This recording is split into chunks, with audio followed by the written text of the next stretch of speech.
A todas y a todos.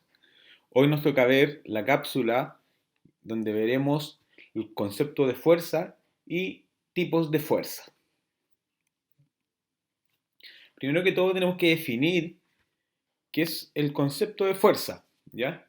Y la fuerza se puede definir como una magnitud vectorial que representa la acción entre dos o más cuerpos cuyo resultado produce cambios físicos en ellos, ¿ya? ¿Cuáles son estos cambios físicos que pueden tener estos cuerpos? Puede ser un movimiento. Imaginemos que tenemos una partícula, le aplicamos una fuerza, ¿ya? Esta es una interacción, ¿ya? También es una definición de fuerza, una interacción entre dos cuerpos. Cuando yo tengo esta interacción entre este cuerpo, la masa y una fuerza, se produce un cambio y ese cambio puede estar sujeto a un cambio de posición que tiene que ver con el movimiento, ¿verdad? Esa es la definición de movimiento, un cambio de posición con respecto al tiempo. También puede haber una ruptura, ¿ya? Cuando yo le aplico una fuerza a algún cuerpo que es elástico, puede llegar a un punto donde puede haber una ruptura, ¿ya?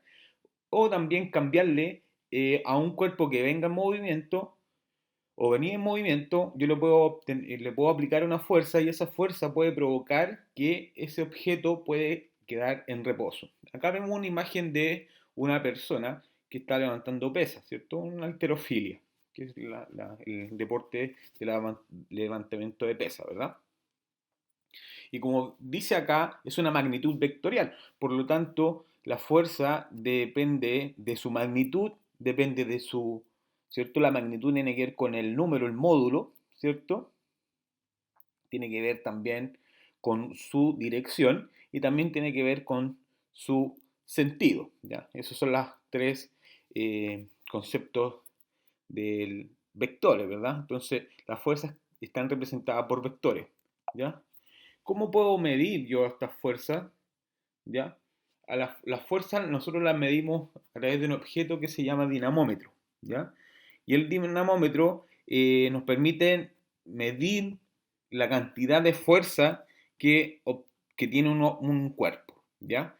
Y las unidades de medida, la más famosa, la más conocida por todos, es la del Newton, ¿ya? La medida de Newton es en honor a Sir Isaac Newton, que hizo los mayores aportes en este tema, ¿ya? En su libro Principios de Matemática.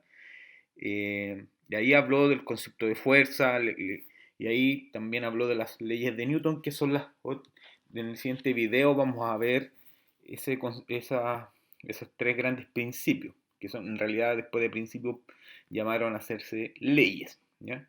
Otra unidad de medida de la fuerza es la DINA, ¿ya? El Newton, que es el producto de la unidad de masa, que es kilogramo, por la unidad de aceleración, que sería metro segundo cuadrado. Entonces el Newton eh, lo podemos definir como el producto de un kilogramo por un metro segundo cuadrado, ¿ya? Unidad de masa, unidad de aceleración. Y eso viene de la segunda ley de Newton. F, que es de fuerza, es igual al producto de la masa por la respectiva aceleración, ¿ya? Y tenemos otro concepto, otra unidad de medida de fuerza, que es la DINA y el kilopondio, ¿ya? Y ahí tenemos la equivalencia entre estas tres unidades, ¿ya? Un newton equivale a 10 elevado a 5 dinas, ¿ya? Un kilopondio es 9,8 newton y un newton es igual a lo que le decía, un kilogramo por metro segundo cuadrado. Acá tenemos una figura que muestra la representación vectorial de dos fuerzas, ¿ya? Tenemos acá eh, la que aplica la mano de la persona, que es F, es una fuerza, ¿cierto? Para subir un cuerpo que pesa 400 newton, ¿ya? Y ese 400 newton implica que ese es el peso de ese objeto. Y después vamos a definir el peso, que es una fuerza también, ¿ya? Por medio de una polea. Y aquí tenemos dos fuerzas que vamos a definir después, más adelante, que es la tensión, que es la fuerza que está aplicada en cuerdas o cordeles, y el peso, ¿ya? Y tenemos que ver los tipos de fuerza, ¿ya? Según los tipos de fuerza, Las fuerzas se pueden clasificar en dos grandes grupos, ¿ya? Según la física clásica, la física de Newton, la física newtoniana, ¿ya? Y estas fuerzas nosotros las podemos clasificar en dos grandes grupos, las que actúan por contacto y las que actúan a distancia. Las que actúan por contacto representan el resultado del contacto físico entre dos objetos, ¿ya? La interacción, el momento de tocarse dos objetos, eso ya implica que hay efecto de fuerza por contacto, ¿cierto? Su palabra lo dice, por tocarse. En cambio, cuando estamos hablando de fuerzas a distancia, estas no implican contacto físico, ¿ya? Pero actúan a través del espacio vacío, ¿ya? Se conocen también como fuerzas de campo. Ejemplos de este tipo de fuerzas son las fuerzas electromagnéticas, ¿ya? O la fuerza de gravedad, ¿ya? Según la mecánica cuántica, hay cuatro fuerzas fundamentales en la física, ¿ya? Cuatro, esto no entra mucho en la prueba de transición, pero siempre es bueno saberlo. ¿Cuáles son la clasificación según la mecánica cuántica de las cuatro fuerzas fundamentales de la física? Son cuatro. La interacción, la fuerza electromagnética, ¿ya? La fuerza gravitatoria, ¿ya? La fuerza nuclear fuerte y la fuerza nuclear débil, ¿ya? La fuerza de gravedad o la fuerza gravitatoria mantiene unido al sistema solar, ¿ya? En cambio, la fuerza electromagnética mantiene unido al átomo, ¿ya? Y cuando hablamos de fuerza nuclear débil, es la desintegración radiactiva, ¿ya?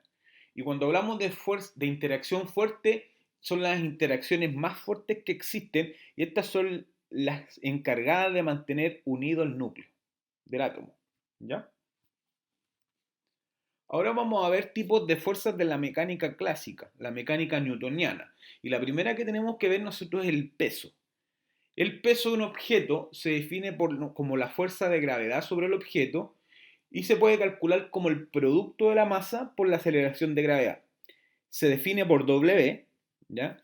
Y eso va a ser igual al producto de la masa por la aceleración de gravedad.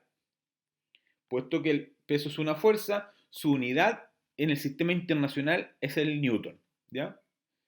Para un objeto en caída libre, dice, la gravedad es la única fuerza que actúa sobre él, ¿cierto? Si yo dejo caer este plumón, por ejemplo, la única fuerza que actúa sobre él es la gravedad, ¿cierto? Por lo tanto, la expresión para el peso deriva de la segunda ley de Newton. Dijimos que la segunda ley de Newton era igual al producto de una masa por una respectiva aceleración. Por lo tanto, el peso se aplica en todo momento, incluso cuando este objeto no esté acelerando. ¿Y a qué va a ser igual? El peso es el producto de la masa por su aceleración de gravedad, ¿ya? Eso es lo que tenemos que ver con respecto al peso, ¿ya? Ahora tenemos la fuerza normal. ¿Qué es la fuerza normal? La fuerza normal es un tipo de fuerza de contacto también, ¿ya? La fuerza es una fuerza de contacto ejercida por una superficie sobre un objeto, ¿ya? Y esta actúa de forma perpendicular y hacia afuera de la superficie. Acá tenemos la imagen de la izquierda, tenemos un libro, ¿cierto? Y un bloque de masa M, que puede ser una mesa, ¿ya? Están en reposo sobre una superficie horizontal y las únicas fuerzas que actúan son el peso y la fuerza de contacto de la superficie. ¿Cuál es la fuerza de contacto sobre la superficie? Es lo que se conoce como normal, ¿ya? Si yo tengo un cuaderno, por ejemplo, y está perpendicular, o sea, es paralela a la mesa, la fuerza normal forma un ángulo de 90. Eso significa que sea perpendicular, ¿ya? Pero si yo inclino este cuaderno como la imagen que está al lado, ¿ya? Forma un ángulo de 90. Pero en comparación con el peso, lo que podemos decir también del peso, que se me olvidó mencionarlo delante, que el peso siempre actúa en dirección al centro de la Tierra, ¿ya? Siempre. O el centro de cada planeta. El peso siempre actúa hacia el centro de la Tierra, ¿ya? Acá lo podemos ver. Por ejemplo, en el plano inclinado, la normal sigue siendo perpendicular a la superficie, significa que hay un ángulo de 90, pero el peso actúa siempre hacia el centro de la Tierra. aquí se forman unos respectivos ángulos, y aquí tengo que trabajar con las distintas componentes y tenemos que descomponer el peso, ¿ya? La siguiente fuerza que tenemos que ver es la fuerza de tensión, ¿ya? Y la fuerza de tensión es la que vimos delante en la imagen, al comienzo, se conoce como la fuerza que aplica en un cuerpo elástico, ¿ya? Y dependiendo de las diversas definiciones, va a ser el conocimiento de la cual nosotros vamos a analizar, ¿ya? Las cuerdas son eh, perfectas para poder aplicar y desarrollar el concepto de tensión, ¿ya? Porque estas cuerdas permiten transmitir fuerzas de un cuerpo a otro, ¿ya? Y aquí vemos en el dibujo la fuerza ejercida por una cuerda, cable o cadena, etcétera, se llama fuerza de tensión, ¿ya? Esa fuerza se llama tensión, es la fuerza que está sometida en cuerdas, cables o cadenas y se denotan por la letra T, ¿ya? Después, más adelante, cuando veamos ejemplos, vamos a ver poleas y ahí vamos a dar cuenta que las poleas se aplican las cuerdas y ahí uno puede levantar pesos con aplicar menos fuerza, ¿ya? Eso es como vamos a poner en práctica el concepto de la tensión, ¿ya? La fuerza de rozamiento o fricción. Esta es una de las fuerzas más eh, estudiadas porque siempre está presente el roce. Si se dan cuenta, si alguien, yo ando mucho en bicicleta, si ustedes andan en bicicleta se desgasta mucho los forros, ¿verdad? Eso es por el contacto que hay entre tu forro y el camino. ¿Ya? En los vehículos pasa lo mismo. El, la fuerza de roce es una fuerza que es perjudicial, entre comillas, pero si no existiera el roce nosotros no podríamos caminar. ¿Ya? ¿Cómo tú puedes disminuir el roce al caminar? Es como andar como por una superficie que está escarchada. Ahí tú te podrías caer. Si no existiera el roce, tú nos pasaríamos cayendo. ¿Ya? Y la fuerza de roce o la fuerza de fricción es una fuerza que surge por contacto entre dos cuerpos.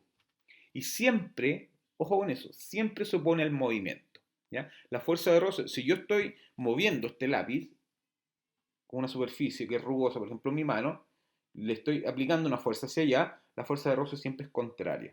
¿Ya? ¿Y cómo puedo determinar? Y existen dos tipos de roce, el roce estático y el roce que es cinético. ¿Ya? El roce estático es la fuerza de roce cuando los cuerpos están en reposo. ¿Ya? Y la fuerza cinética, la fuerza de roce cinética es cuando el cuerpo ya está en movimiento. La fuerza de roce estático siempre es mayor a la fuerza de roce cinético, porque si no existiera esa lógica, nosotros caeríamos en una paradoja del movimiento. ¿Qué significa eso? Que si fuera contrario, cada vez nos costaría más caminar, entonces no habría movimiento. ¿Se entiende? Entonces caeríamos en una paradoja del movimiento. Por lo tanto, la fuerza de roce estática, que es cuando el cuerpo está en reposo, es menor a cuando el cuerpo está en movimiento. ¿Y cómo está esta fórmula? La fórmula para poder determinar la fuerza de roce es mu, que es esa letra que está ahí. Ese mu significa coeficiente de rozamiento de fricción. Y eso depende de las partículas que tiene el piso al moverse. ¿Ya? Cada objeto tiene un coeficiente de roce distinto a otro. ¿Ya? Una zapatilla va a tener distinto roce dependiendo de la suela. ¿Ya? Dependiendo del material es este coeficiente de roce. ¿Ya? Y eso es multiplicado por la normal. ¿Ya? Y por lo general, esta normal, ¿recuerdan cuando nosotros hablábamos que la normal era opuesta al peso? Esa fórmula te va a quedar como el producto de la normal, del coeficiente de fricción por el peso. Y el peso es igual a producto de la masa por la aceleración de gravedad. ¿Ya? ¿A qué se da el rozamiento? Esto se debe a las imperfecciones y las rugosidades que existen, principalmente microscópicas, en la superficie de los cuerpos. ¿Ya? Y al ponerse en contacto, estas rugosidades se enganchan unas con otras, dificultando el movimiento. ¿ya? Para minimizar el efecto del rozamiento, o bien se pulen las superficies o bien se lubrican, ya que el aceite rellena las imperfecciones evitando que éstas se enganchen. Esto pasa en los vehículos, ¿ya? En los motores, por lo general, hay muchos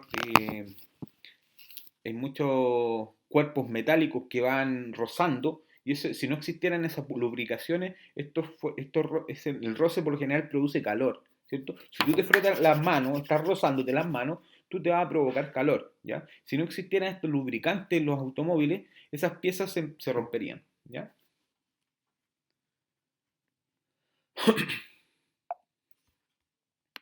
El último tipo de fuerza que nosotros vamos a estudiar hoy es la fuerza elástica. ¿Y qué es la fuerza elástica? Es la fuerza que es ejercida por objetos tales como resortes, ¿ya? Que tienen una posición normal, fuera de la cual almacenan una energía potencial, y esa energía es la energía potencial elástica, ¿ya? Y ejercen fuerzas. ¿Cómo nosotros podemos calcular la fuerza elástica? La podemos calcular como el producto de un coeficiente que es K menos K, que es la constante de elasticidad del resorte. Cada resorte, dependiendo de la densidad del resorte y de las partículas de ese resorte, de qué está hecho ese resorte en simples palabras, va a tener esa constante de elasticidad, ¿ya? Y ese delta X significa lo que se deforma el resorte al someterlo a una fuerza. Por ejemplo, aquí tenemos la primera situación cuando está un cuerpo unido a un resorte, ¿cierto? Esa es la posición inicial. Si yo le aplico una fuerza hacia la izquierda, se está deformando, pero si te das cuenta, la fuerza elástica se opone a la fuerza que le estaba aplicando. Por eso viene ese menos K de ahí, porque me indica que la fuerza elástica siempre se opone a la fuerza que está aplicándose al objeto para que se deforme, ¿ya? Si yo tengo un objeto acá y a esto yo lo estoy deformando, la fuerza elástica es contraria a la fuerza de deformación, ¿ya? Caso contrario, si yo a esto lo estoy estirando en vez de comprimirlo, acá lo que estamos viendo, ¿cierto? En la segunda foto estamos viendo una compresión. En cambio acá estamos alargando, ¿cierto? Por lo tanto la fuerza va en el otro sentido, por lo tanto la fuerza elástica va en el otro sentido, ¿ya? Esos son los tipos de fuerzas que tenemos que ver. Nos vemos en la próxima cápsula. Que estén bien. Saludos.